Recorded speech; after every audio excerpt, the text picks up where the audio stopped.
campus that will have enough cultivation space for 250,000 marijuana plants to help keep up with demand in the Golden State.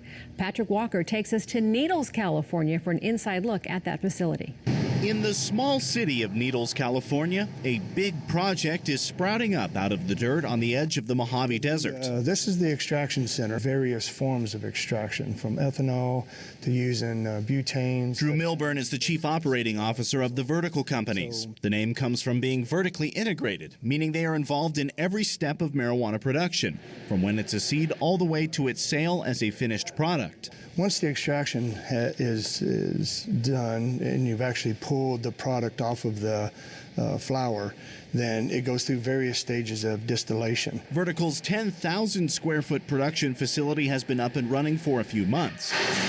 But they are retooling the rooms to ramp up production by as much as 500% as each of the 16 cultivation buildings come online. There's a purple glow emanating from high-intensity, energy-efficient LED lights in each of the 24 growing rooms inside of the first cultivation building, set to start growing cannabis any day now. As each building comes online, work will begin on the next one. When this entire project is built out, there will be some 640,000 square feet of cultivation space. That would make this one of, if not the largest cultivation and production facilities in the entire Southwest. We'll have probably several hundred brands at the end of the day. CEO Todd Kaplan says this cannabis campus will be the center of his company's operations, which has facilities in several states and in other countries. And it depends on what the retail price and what the wholesale price of flour and oil is. But we'll probably be anywhere between $200 and $300 million worth of product coming out of just here in Needles. While the company expects to make a big profit, the city of Needles expects to see a big windfall every year. The city's vice mayor has advocated for marijuana companies to come to Needles, and Vertical's operations are expected to pay off handsomely. Vertical expects to employ between 500 and 550 workers once that 29-acre campus is at full operation. Fast Money starts right now, live from the NASDAQ market site overlooking New York's Times Square. I'm Scott Wapner. Let's bring in a man who was born to work in this industry, Smoke Wallen, with Vertical Companies, a major pot player in California. It's good to have you on. Right now, we're building our business, and we're focused on executing our plan, and we're operators and not. There's other guys out there that are kind of buying up assets and are kind of more portfolio plays. We're an execution company. We're focused on building a scale business. I mean, this is the biggest growth opportunity of any category I can remember in my lifetime. And I'll go back to Prohibition and the repeal of the alcohol prohibition that happened in 1933.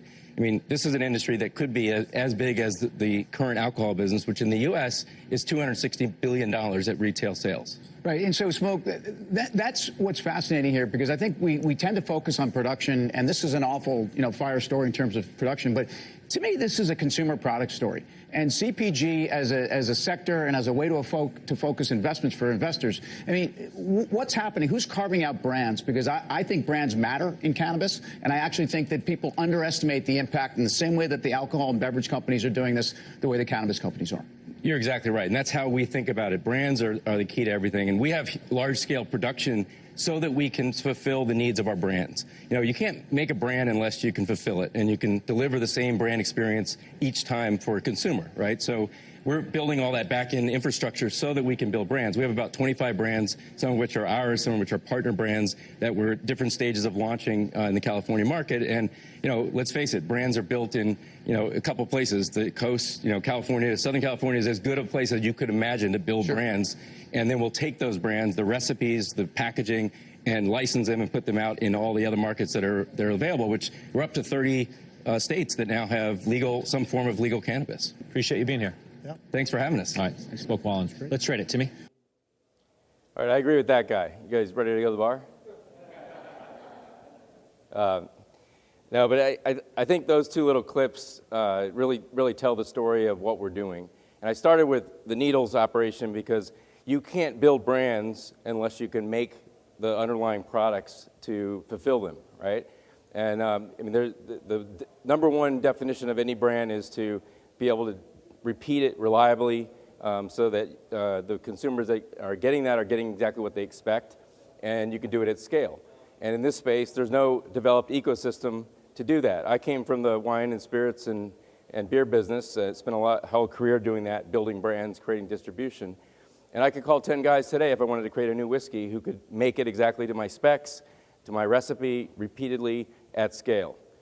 You can't say that in this space, obviously. So we've spent the last few years, that's kind of messed up, in building out our infrastructure, and we have you saw the campus in Needles where we're doing a lot of our extraction and our indoor growing operations. We also have 1,500-acre ranch in Santa Barbara County, which is, frankly, home to the largest grows certainly in California, in the U.S. for sure, probably just about anywhere. And we just harvested 20 acres on that ranch.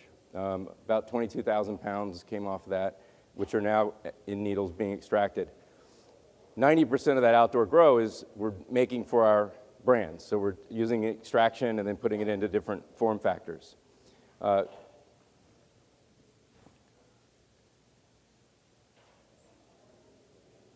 So it's a little bit hard to read probably, but we're in the midst of a $35 million raise.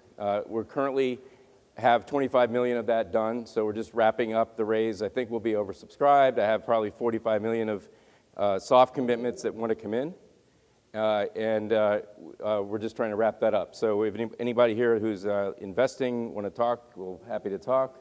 I'm going to skip to a couple things because these slides are better for a deck. So that's the Needles, our cultivation facility. You saw the 40,000 square foot facility. That's now has plants in it. The second building, which is 20,000 square feet, should go green at the end of March. We have a campus, so we have the ability to build out the next several buildings as we have the resources to do it, but we're building these out. We're going to sell all the flower we can get. The number one thing, if you talk to a retailer in California, the problem is getting product. All right, so anything we make, we're going to sell. There's no question whatsoever. They can't get reliable delivery of product because people keep running out of, they'll sell one thing, then they can't get it again, they get the next thing. So it's a big deal. This is the Santa Rita, Santa Barbara campus, and you see we're growing in hoop houses. Now, the beautiful thing about California and Santa Barbara is we get 3 growing seasons. So, we have 5.5 turns in our indoor buildings. We get 3, or really 1 big growing season, then 2 small seasons on the ranch. And really 10 months out of the year we're growing cannabis, and we can get our costs down on cultivation to about $75 a pound, which I haven't heard anybody present anything anywhere that says they're anywhere close to that. But that's the kind of scale we're able to do, and it's funny because nobody's been doing industrial scale farming of cannabis because you couldn't, right? And you've got you've got big greenhouses happening now, but all the outdoor grows in California were happening under trees and under cornfields and in little spots where no one could find them, right? We're doing it out in the open using, large scale industrial farming techniques, and it's a pretty interesting experiment. And, we're able to apply the best practices from other farming industries to this. It's pretty amazing what we're seeing coming out of that. We have volatile and non-volatile extraction, so we're doing all types of extraction in our C1D1 room. And my formatting got all screwed up, I guess, going from Mac to that. But in any case, that's a beautiful picture with a beautiful slide with no mistakes on it. Just pretend, if you will. But the form factors, there's lots of different ways to sell this product, right? And, I had this conversation earlier, about brands and, how do you brand cannabis and is this really a brandable category? Look, we have more categories on that screen than you can imagine. And if I said to you, well, how do you brand vodka? What would you say? I mean, vodka, there's 800 vodkas in the beverage book. Take out the flavors and the imports and just look at the domestic vodka. Now, here's a product that is, by law, no flavor, no taste, no smell, right? That's the regulations for domestic vodka. And there's in excess of 200 of those in the book. Well, it's all marketing. So what's the difference between Tito's and Smirnoff and Sky Vodka and everything else, right? Can anyone do the taste test and know? Okay, maybe if you drink one type all the time, you probably might be able to pick it out of a crowd, but probably not. And the second you mix it with anything, no way. All right, I know this well. So in cannabis, there's obviously a lot more differentiation, and when you start talking about edibles and beverages and topicals and all the different applications, those are all going to be categories, and in those categories, there's going to be a whole brand set. So we're really focused on that. This is some of our brands, but we're up to about 35 brands that we either have created or have partnered with. And some brands, we've gone to states that are ahead of California in terms of legalization, like Colorado, where they've been at it for 4 or 5 years now, and we partnered with Starbuds and bringing their caviar to the California market. And Al Harrington, the NBA player who has Viola and has done really well in Colorado, we're his partner in California. Upside Edibles is the #1 edible brand in the state of Nevada. We have the rights to that for the state of California. We're now manufacturing that and starting to distribute that. And the whole point here is I'll go back to my liquor distribution days. You may not like my rep, you may not like every brand I have, but if I have Jack Daniels, you're going to do business with my company, right? So I don't know which one of those is Jack Daniels. Some of them, maybe none of them. But between our portfolio of brands, we're going to have brands that fit every store. And once I'm in the door, we have a sales team that knows how to sell and cross-sell and sell everything else. So it's about being a required vendor to that store, an essential business partner to them, and being able to provide a whole portfolio of brands. So we're really excited about that. We're also heavily invested in the hemp CBD side of things, and some of these brands are going in that direction. We acquired a 90,000 square foot facility in Kentucky in which we're processing hemp. We did our first harvest in October. We have 100 acres. It produced about 58,000 pounds of dry flower that is now being processed into CBD. It's about probably close to $20 million of CBD. This year, we plan to have contracts with farms to do as much as 5,000 acres of hemp, and we're putting in place the large-scale industrial processing to do that. So it's a really exciting space. We're really excited about the Farm Bill passing. This is all about taking brands that have a relevance to a certain consumer target and knowing how to block and tackle and do the street fight that you need to do to sell it into the trade. There's a lot of fancy talk about marketing and how you can reach consumers, and that's all going to be important at some point in some stage. But the reality is, if you get the brand right, you get the product right, you have to get it on the shelf, right? And getting it on the shelf and having your brand featured in the right way, that's where the consumers are going, and that's where brand building starts. It's ground zero. So building out the organization that has experience with large-scale retail, our team has called on everybody from on that sheet and all the other ones you can imagine, and putting that all on top of a distribution platform. My old company, I built to $1 billion. It's now part of a $14 billion company. But when we had it, we had 36,000 retailers. We had 350 delivery vehicles, 1,500 employees, and we sold 11 million cases of wine and spirits a year. So I understand scale distribution, and we're applying that to the cannabis space. California, mark my words, if you don't know the market, is a liquor model. The distribution platform you have to go through, even though I'm allowed as a manufacturer, I'm allowed to own it, and so there's cross-ownership stuff. It's still a distribution model. And so you're going to see scale distribution, and you're going to see consolidation in that market happen much faster than it happened in liquor. It took us decades to consolidate down to 2 or 3 in each market. This is going to happen a lot faster. So you're going to see a handful of companies that have the vast majority of the market. We'll be one of them. And we believe, as some others from California do, and notably, I'm not from California. I moved there to do this. I was in Indiana. And what I used to do in Indiana is I would look at what brands are launching in LA and which ones are catching on, and I would contact that brand and I would bring it to my distribution in the Midwest, and that was a great way to be ahead of the curve, because the brands don't start in Indiana. Maybe like a popcorn brand, or so I'm not sure what's ever come from. Hey, Indiana people, anything?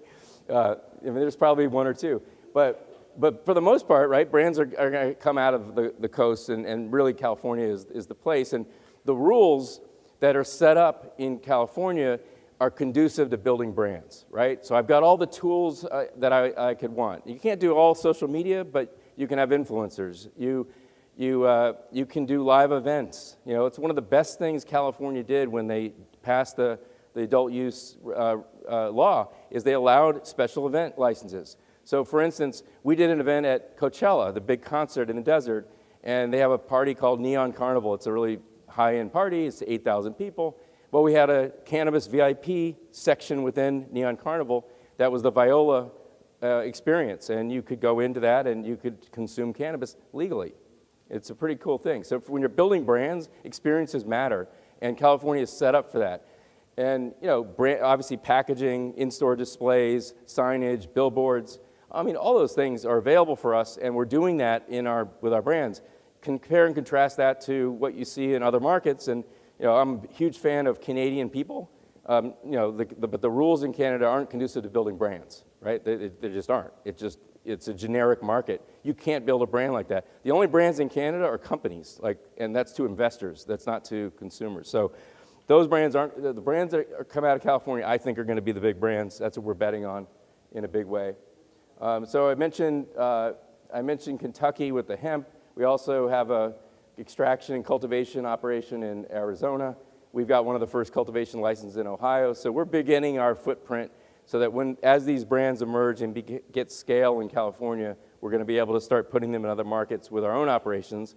And in markets where we don't go, we'll partner with others. We have a really deep management team.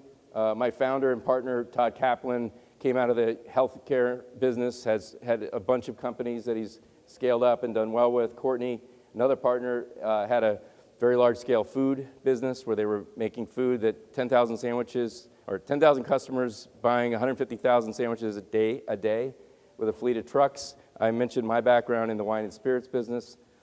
Drew Milburn is our chief operating officer. He grew up on a farm in Kentucky and left the dairy farm for the Marines because it would be easier for him. And then after 13 years in the Marines, he came back to farming, and he's been in this space growing cannabis for a number of time. You know, I've met like 50 people that are the best cultivator in the world in California since I got out there, and obviously they're not all right. You know, they all like talk about their magic, and you know, our view is it's a product that needs to be grown manufactured like anything else. And if you follow our SOPs, you can grow this product and grow it at scale, and that's all we want. We don't want magical growers. We want people to follow our process. We have two in-house counsels that have vast experience in the space. I just hired Bill Sutton, who's our new CFO. He was the CFO of Universal Studios, came out of Seagram back in the old days, has run a bunch of private equity-backed companies, so he's a very high-level CFO, really gearing us up for the next level. And John Torrens, we haven't announced yet, but he's another YPO friend who's running our biosciences. He's a PhD, he's run a lot of medical businesses. That's the top. I've got a whole host of other folks. Jevin came out of Gallo and Pernod Ricard. Nelson came out of Pernod and Moët Hennessy. Kevin Henry came out of the Miller Coors Network. Running brands, running big sales organizations. These guys are some of the core of my sales and marketing team that we've started out.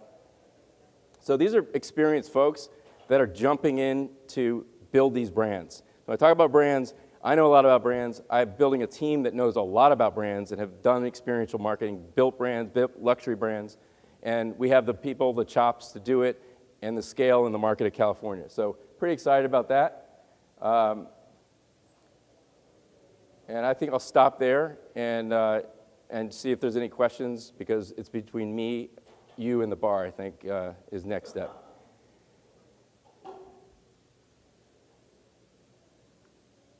I guess I answered everything, or I can play another video if you want. All right, well, thank you for sticking it out for the last presentation, and you know, talk to me if you want to talk. Thanks.